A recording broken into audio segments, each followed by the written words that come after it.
Initiation into Hermetics by Franz Barden.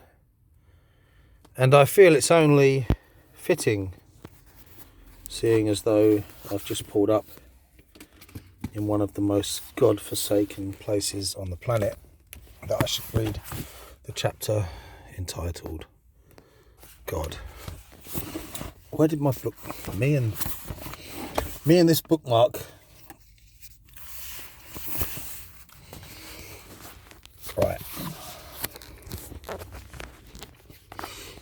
God.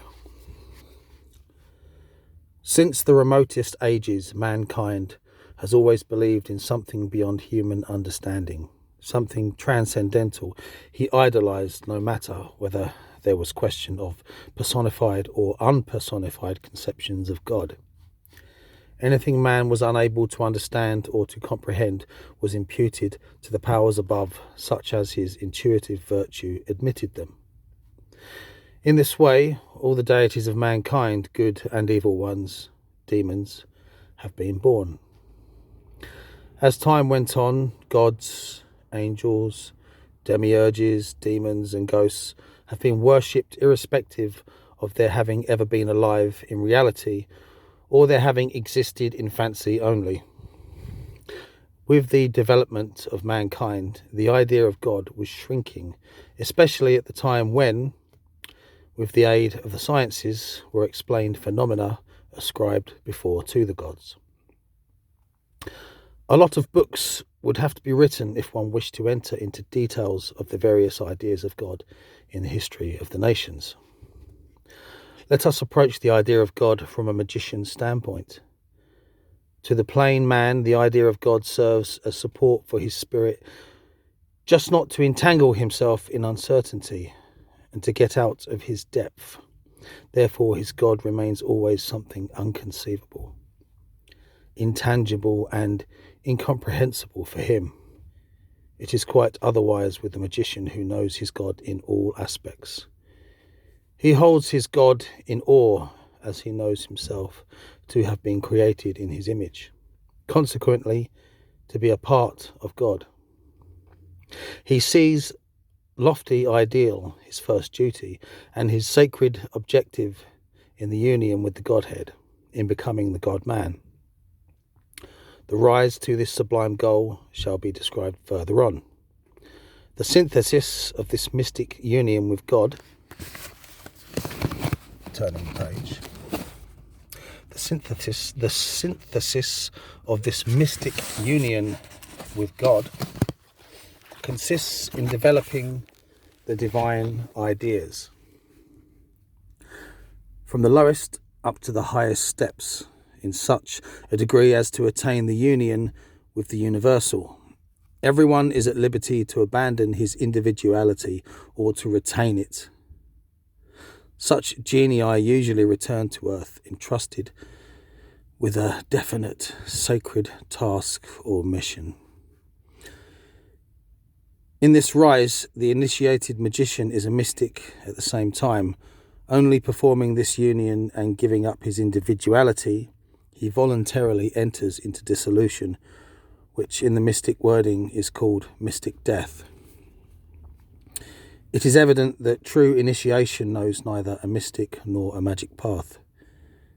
There is only one initiation linking both conceptions, in opposition to most of the mystic and spiritual schools, which are dealing with the very highest problems through meditation or other spiritual exercises. It says exercises. I think that was exercises there, a typo.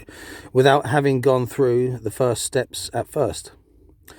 This would be similar to somebody starting with the university studies without going through the elementary classes first.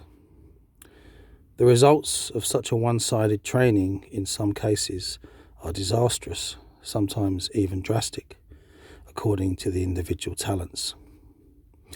The error is generally to be found in the fact that most of the matter comes from the Orient, where the material, as well as the astral world, is regarded as Maya, illusion, and consequently paid little attention to.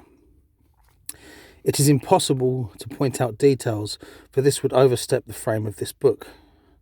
Sticking to a carefully planned step-by-step development, there will be neither a mishap nor a failure or bad consequences, for the simple reason that ripening takes place slowly but surely. It is quite an individual matter whether the adept will choose as his idea of God, Christ, Buddha, Brahma, Allah, or someone else. All depends on the idea in the initiation. The pure mystic wishes to approach his God only in the all-embracing love. The yogi, too, walks towards one single aspect of God. The bhakti yogi keeps to the road of love and devotion. The raja and hatha yogi choose the path of self-control or volition. The jnana yogi will follow that of wisdom and cognition.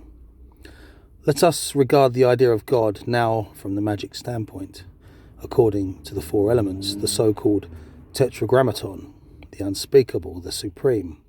The fiery principle involves the almightiness and the omnipotence. The airy original principle owns the wisdom, purity, and clearness, from the aspect of which proceeds the universal lawfulness. Love and eternal life are attributed to the watery principle, and omnipresence, immortality, and consequently eternity belong to the earthy principle. These four aspects together represent the supreme Godhead. Let us tread upon this path to this supreme Godhead practically and step by step, beginning from the lowest sphere, arrive at the true realization of God in ourselves. Let us praise the happy man who will reach this still in his earthly existence. Let us banish fear of the pains, for all of us will once reach this aim.